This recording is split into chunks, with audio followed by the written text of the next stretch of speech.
Chers abonnés des Plumes Conscientes, bonjour. Aujourd'hui, je vais vous lire une chronique que je n'ai pas écrite, autant le dire tout de suite. C'est une chronique de José Mabita Mamotinguia, l'un des promoteurs du prix Émile Flore Fénion. Chronique qu'il a écrite sur Clémentine Faïk Nzuji.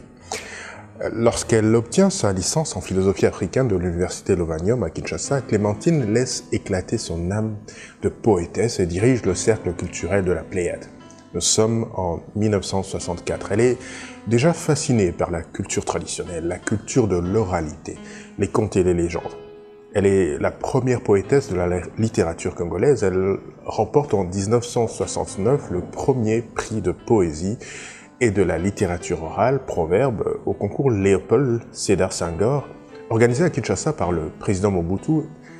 Elle est alors l'invitée au Sénégal avec les autres lauréats. Devenue docteur en lettres et sciences humaines à la Sorbonne, elle enseignera ensuite les littératures orales, tout d'abord à Kinshasa et puis à Niamey, avant de le faire à l'Université catholique de Louvain en Belgique, où elle s'installe finalement avec son mari. Elle fonde en 1986 la CITAD de l'Université de Louvain, le Centre international de langue, littérature et tradition d'Afrique au service du développement. Clémentine Faïk Nzuji a produit de multiples ouvrages et articles scientifiques dans les domaines des cultures fondamentales, des symboles africains aussi, mais aussi dans les arts sacrés, la linguistique, le kassala, tenez, et les littératures orales. Parmi ces œuvres, celle que nous abordons ici et que nous encourageons à découvrir, pour les novices notamment, et à relire pour les plus aguerris, est un récit qui s'intitule « Tu leur diras », un livre écrit en 2005. « Tu leur diras » est déjà en soi un magnifique titre dans lequel tout est déjà écrit. D'emblée, l'auteur se positionne en un élément d'une chaîne de transmission revêtue du devoir de mémoire, à savoir, à travers ce récit composé de témoignages, de questions et de réponses, que le monde change, à une époque particulière où le changement est rapide, extrême et brutal. À l'image de ce qu'a écrit Chinua Achebe de manière romancée dans son excellent livre « Tout s'effondre ».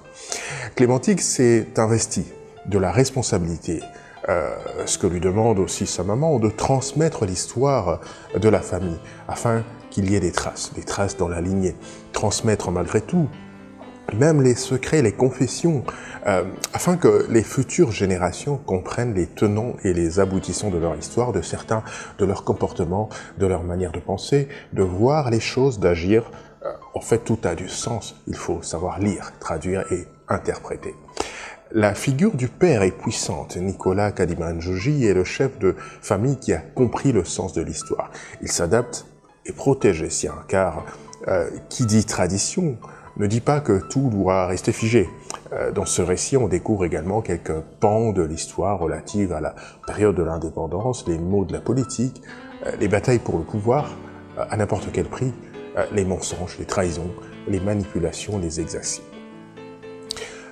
Finalement, ce livre s'adresse à tous, ainsi qu'aux générations qui suivent. C'est une balise qui rappelle d'où l'on vient, qui contribue à mobiliser les sens, afin d'aiguiser l'orientation vers où l'on va.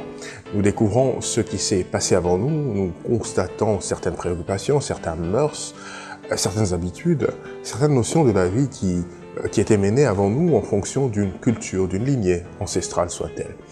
Et puis, n'oublions pas que Clémentine Faïk Nzuji écrit aussi entre les lignes.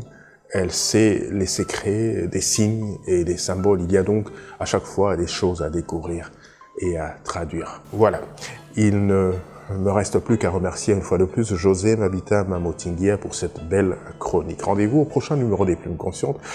Partagez la vidéo maximum à vos contacts et invitez vos amis à s'abonner à notre chaîne Les Plumes Conscientes. Nous sommes également sur Instagram, nous sommes aussi sur Twitter sous le même nom, Les Plumes Conscientes.